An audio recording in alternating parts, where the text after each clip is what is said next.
सहायता को प्राप्त करना। एक उदाहरण मैंने एक कहानी सुनी थी, एक छोटा लड़का एक दुकान पे जाता है, बोलता है मुझे चॉकलेट चाहिए, तो दुकान वाले ने उसके सामने डब्बा आगे कर दिया, तो बोले आप दो मुझे नहीं लेना है। तो उसको वो लेता है, बोले तू ले ले अपने जितनी चाहिए उतनी, बोले नहीं मैं नहीं लूँगा। तो दूसरी बार भी ऐसे ही करता है, फिर वो बोलते तू अपने हाथ से क्यों नहीं लेता है? बच्चा बोलता है मैं अपने हाथ से लूँगा तो बहुत कम आएगी। अगर वो बड़ा आदमी देगा तो बहुत ज़्यादा, उसका हाथ बड़ा है, तो ज़्यादा चॉकलेट मुझे मिलेगी, यू नो?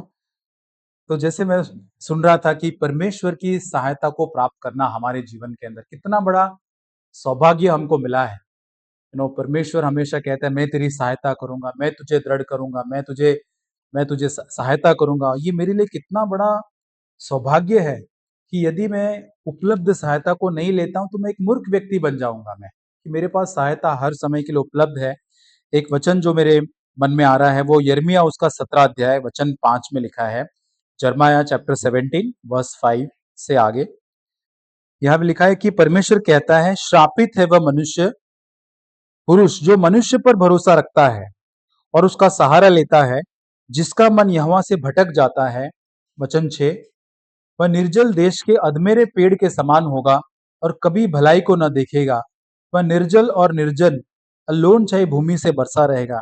यहाँ पे लिखा है कि जो मनुष्य पर भरोसा करता है, तो परमेश्वर ने हमें ये सिखाया है कि मनुष्य के ऊपर भरोसा न रखें। कई बार हमें लगता है कि हमारे आसपास के जो ताकतवर या बहुत ज्यादा उनकी पहचान, पैसा, जिनके बहुत बहुत कुछ है, उनको देखकर लगता है कि इनकी सहायता को प्राप्त करेंगे तो हमारा जीवन बहुत आगे आ जाएगा, हमको कुछ बड़ी सहायता मिलेगी। कई बार मेरे जीवन के अंदर भी होता था कि बड़े-बड़े लोग जब बड़े-बड़े होते थे उनके सामने, कि इसको शायद मैं इनके साथ में अपना नेटवर्किंग करूँगा या इनको बहुत ज़्यादा अच्छे से जानूँगा, स्वार्थ के लिए, तो मुझे शायद कुछ फ़ायदा मिलेगा आगे, मुझे कुछ आगे अच्छा होगा। लेकिन यहाँ लिखा है कि मनुष्य पर भरोसा रखने वाला श्रापित कहा गया है। और वचन 6 में लिखा है कि कैसा व्यक्ति है वो? निर्जल देश के अधमेरे पेड़ के समान है। एक ऐसा पेड़ जो पूरी तरह से आधा मर चुका है, सूख चुका है। लेकिन 7 वचन में बहुत ही अच्छा एक आशा का वचन है। 7 वचन, धन्य है वह मनुष्य जो परमेश्वर पर भरोसा रखता है, जिसने परमेश्वर को अपना आधार माना हो। वचन 8, वह वृक्ष के समान होगा जो नदी के किनारे लगा हो और उसका जड़ जल के पास फैला हो। जब धूप होगी तब उसको न लगेगा, उसके पत्ते हरे भरे रहेंगे और सूखे वर्ष में भी उनके विषय में चिंता न होगी, क्योंकि तब भी फलता रहेगा।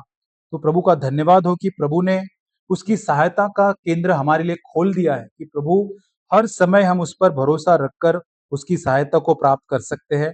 और एक अधमरा, एक सूखा हुआ जीवन नहीं, लेकिन लिखा है कि एक ऐसा जीवन जो प्रभु यीशु में जड़ पकड़े हुए है, हमारी जड़ें यीशु के प्रेम में, यीशु की उपस्थिति में लगा सकते हैं। वो वचन लिखा है कि हमेशा हमारे पत्ते हरे भरे रहेंगे और सूखे वर्ष में भी उनके विषय में कुछ चिंता न होगी।